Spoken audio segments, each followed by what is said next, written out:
Friends, आज हम बात कर रहे हैं सुजलॉन एनर्जी की और साथ में हम बात करेंगे ऊर्जा ग्लोबल की।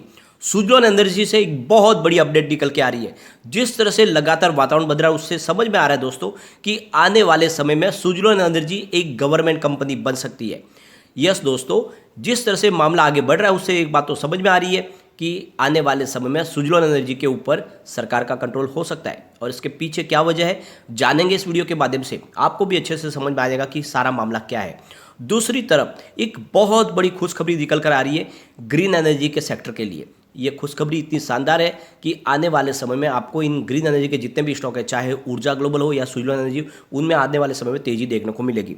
फ्रेंड्स, ऊर्जा ग्लोबल से भी बहुत बड़ी खुशखबरी निकल के आ रही है। जिस तरह से आपको पता होगा ऊर्जा ग्लोबल अपने कारोबार को तेजी से आगे बढ़ा रही है, एक और उनके कारोबार में नया आयाम जुड़ने वाला है। तो क्या है वो बातें जानेंगे इस वीडियो के माध्यम से। वैसे तो आपको पता ही होगा बाजार में भयंकर गिरावट भी हुई, उसके बाद में शानदार बाउंस बैक भी दिया, लेकिन अब प्रॉफिट बुकिंग का दौर चल रहा है। थोड़ी सी तेजी बनती है, फिर वापस प्रॉफिट बुकिंग आती है। और एक बात का और ध्यान रखें, इस समय जो इन्वेस्टमेंट हो रहा है वो है लार्ज कैप में।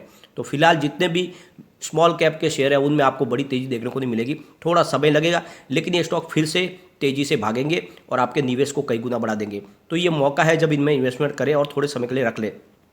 फ्रेंड्स, एक एक करके सारी बातें हम डिस्कस करेंगे, लेकिन फ्रेंड उससे पहले अगर आप पहली बार हमारे चैनल पे आए तो चैनल को सब्सक्राइब कर दीजिए, एक बेल आइकन दबा दीजिए ताकि जब भी नया वीडियो बने पहला नोटिफिकेशन आपको मिले। वीडियो पसंद आए तो लाइक शेयर जरूर कीजिए। चलो फ्रेंड, वीडियो स्टार्ट करते हैं। मैं हूं आपका दोस्त SB दवे और हमारे अपने चैनल ऑनलाइन कमाई में आपका बहुत बहुत स्वागत है।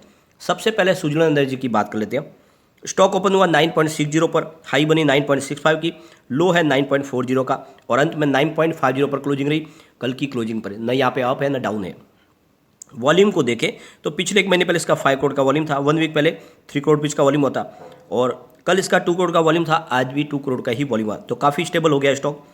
अब यहाँ पे एक बहुत बड़ी अपडेट निकल के आ रही है। जैसे कि आपको पता ही होगा सुजलॉन एनर्जी फंड रेजिंग करने जा रही है, यानी 4100 करोड़ रुपीज़ की फंड रेजिंग कर रही है कंपनी और इसके लिए अब वो अपने शेयर होल्डर की परमिशन लेने जा रही है और इसके लिए फ्राइडे को वोटिंग होगी और शेयर होल्डर को अपनी रजामंदी देनी होगी। और ये सारा मामला है। यहाँ पे आप देखो कि दो कंपनियां हैं सरकारी, एक है REC और दूसरी है Indian renewable energy development agency.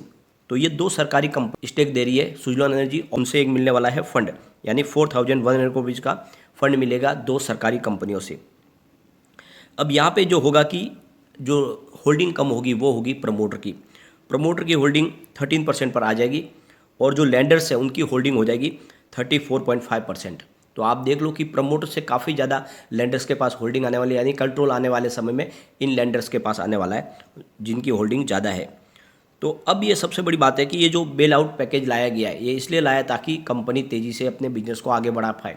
और बहुत सारा लॉस है कंपनी का, बहुत सारा कर्ज है कंपनी पे, वो सारा धीरे धीरे कम हो और इस बिजनेस में तेज़ी बढ़े और इसलिए ये फंड रेजिंग की जा रही है। अब सबसे बड़ी बात है, ये कंपनियां जो फंड देने जा रही है वो कौन है?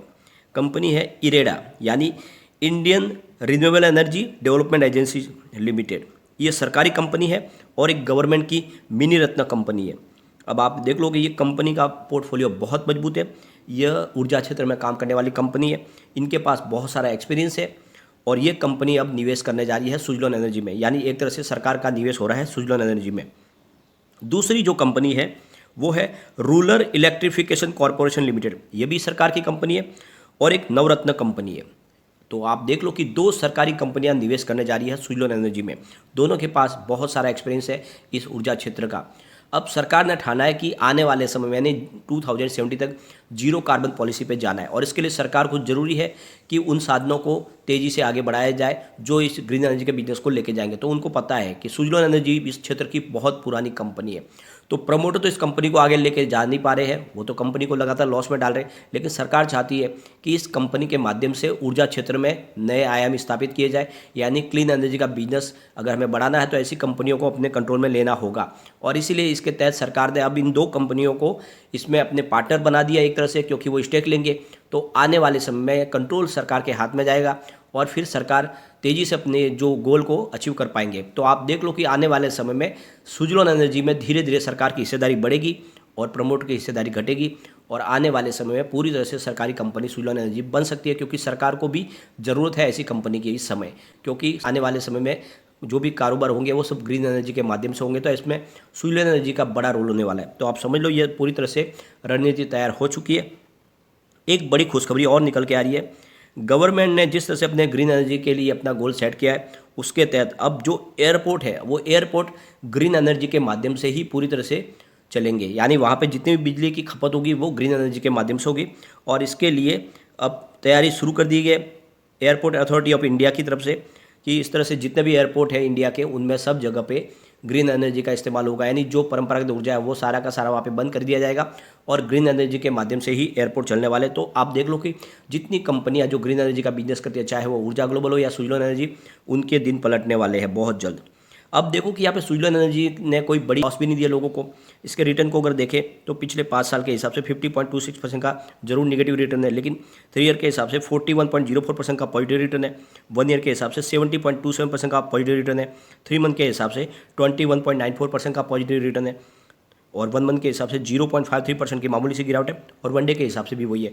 तो आप देख लो कि इस तेजी में इसने सिर्फ आधा प्रतिशत की ही गिरावट दी है, कोई बड़ी इसमें गिरावट नहीं हुई है, काफ़ी मजबूत स्टॉक है। बड़े बड़े फंड हाउस भी यहाँ पे निवेश करें, म्यूचुअल फंड का निवेश देखें तो Nippon India Nifty small cap ने यहाँ पे 1.95 करोड़ रुपये का इन्वेस्टमेंट किया है, 0.77% की होल्डिंग ली है। Motilal Oswal Nifty small cap 250 ने यहाँ पे 1.87 करोड़ रुपये का इन्वेस्टमेंट करके 0.77% की होल्डिंग ली है। ICICI Pru small cap index ने यहाँ पे 0.30 करोड़ रुपये का इन्वेस्टमेंट किया है, 0.77% की होल्डिंग ली है। मोतीलाल ओसवाल निफ्टी 500 फंड ने 0.14 करोड़ रुपये का इन्वेस्टमेंट करके 0.05% की होल्डिंग ली है और ICICI Pru S&P BSE 500 ETF ने 0.03 करोड़ रुपीज़ का निवेश करके 0.05% की होल्डिंग ली है। तो आप देख लो कि बड़े बड़े म्यूचुअल फंड ने भी निवेश किया हुआ है और एफआई की भी अच्छी खासी होल्डिंग है और लगातार आप देख लो कि यहाँ पे डीआई की होल्डिंग बढ़ रही है, यानी जो बड़े फंड हाउस है वो अपनी होल्डिंग को बढ़ा रहे हैं और अब सरकार ने इसमें अपनी स्टेक बढ़ानी शुरू कर दी है। ये जो पैसे आएंगे इससे सुजलॉन के कारोबार में भी वृद्धि होगी और एक तरह से श्योरिटी हो गई हमें कि आने वाले समय में सुजलॉन डूबने की संभावना नहीं है, बल्कि सुजलॉन तेजी से ग्रो करेगी। तो इसमें निवेश आप बनाए रखें। फ्रेंड्स, कम्युनिटी सेंटीमेंट भी स्टॉक के साथ बना हुआ है। 70% बाय की कॉल है, 22% सेल की कॉल है, 8% होल्ड की कॉल है। मतलब 100 में से कम आपको 78% लोग इसको लेते हुए दिखाई दे रहे हैं। एक बार हम इसके पिवट लेवल को चेक कर लेते हैं। अगर यहाँ से स्टॉक स्लिप होता है तो 9.47 पर फर्स्ट सपोर्ट है और ये टूटा सपोर्ट तो फिर 9.18 तक स्टॉक जा सकता है। तीसरा सपोर्ट 8.82 का निकल के आ रहा है। पॉजिटिव माहौल बना तो फिर 10.12 का फर्स्ट रेजिस्टेंस है, इसको ब्रेक करते ही 10.48 की हमें प्राइस देखने को मिलेगी। वहाँ तक पहुँच गया स्टॉक तो फिर 10.77 तक जा सकता है। तो बिल्कुल पॉजिटिव माहौल बनते ही ये 2 डिजिट में जाएगा और आने वाले समय में जैसे ही स्मॉल कैप के अंदर खरीदारी शुरू होगी ये स्टॉक बहुत तेजी से भागने वाला और अपर सर्किट में दौड़ेगा। परंतु अभी फिलहाल आपको ये ध्यान रखना है कि लार्ज कैप में खरीदारी हो रही है, इसलिए जितने भी स्मॉल कैप है वो फिलहाल आपको दौड़ते हुए नहीं दिखाई देंगे। सिर्फ जो अपर सर्किट लोअर सर्किट में चलने वाले स्टॉक है उसमें ही तेजी दिखाई देगी। अब चलते हैं ऊर्जा ग्लोबल की तरफ। तो ऊर्जा ग्लोबल में आज हमें तेजी देखने को मिली, स्टॉक 19.20 पे आ चुका है जहाँ पे 2.67% की हमें तेजी देखने को मिली। अब ऊर्जा ग्लोबल की तरफ से बहुत बड़ी खुशखबरी निकल के आ रही है। ऊर्जा ग्लोबल अपने ई स्कूटर के असेंबलिंग के लिए नासिक महाराष्ट्र में भी एक अब असेंबलिंग यूनिट लगाने जा रही है, यानी एक प्लांट उनका अब महाराष्ट्र में भी होगा। तो आप देख लो कि बहुत तेज़ी से अपने कारोबार को कंपनी बढ़ा रही है और जो लोग कह रहे थे कि इनके प्लांट का कहीं पता ही नहीं है, कंपनी जो कारोबार शुरू कर रही है उनका कोई एड्रेस नहीं है, तो अब आपको सारे एड्रेस भी मिल रहे हैं। कोई चिंता की बात नहीं। कंपनी को बहुत जन लोग फ्रॉड भी कह रहे थे, लेकिन अब आप देख लो कि 16 मार्च को जब इनकी मीटिंग हुई थी उसमें उन्होंने कहा था कि हम सांपला हरियाणा में स्कूटर की प्लांट डाल रहे हैं। अब इनका जो दूसरा जो एड्रेस आ चुका है वो नासिक महाराष्ट्र का है। तो हिंदुस्तान में बहुत सारे इनके असेंबलिंग यूनिट के प्लांट लगने शुरू हो चुके हैं। तो आप समझ लो आने वाले समय में बहुत तेज़ी से बढ़ने वाली है कंपनी बनने वाली है और कारोबार तेज़ी से ग्रो करेगा। इनका ईवी बैटरी का जो कारोबार है उसमें भी इन्होंने नया निवेश की घोषणा की है 2 करोड़ रुपीज़ का।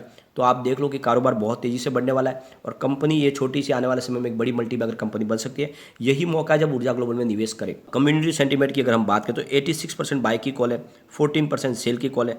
तो आप देख लो कि 100 में से 86% लोग इसको लेना पसंद कर रहे हैं। एक बार इसके पिवट लेवल को भी चेक कर लेते हैं। तो अगर स्टॉक यहाँ से गिर जाता है तो 17.57 पर फर्स्ट सपोर्ट है, ये टूटा तो फिर 16.43 तक स्टॉक जा सकता है। तीसरा सपोर्ट 15.8 से उनका निकल के आता है। तो गिरावट हुई तो फिर आपको पन्ना पे जाता हुआ स्टॉक दिखाई देगा, लेकिन पॉजिटिव माहौल बना तो फिर 19.27 का फर्स्ट टारगेट है, इसको ब्रेक करते ही 19.83 की प्राइस देखने को मिलेगी। और फ्रेंड्स, और आप देख रहे होंगे कि जो लगभग पहला टारगेट के आसपास पहुंच चुका है। तीसरा इसका जो टारगेट है वो 20.97 का। तो बिल्कुल 20 के पार जाने को स्टॉक तैयार है और यही मौका निवेश कर ले, लॉन्ग टर्म के लिए रखें।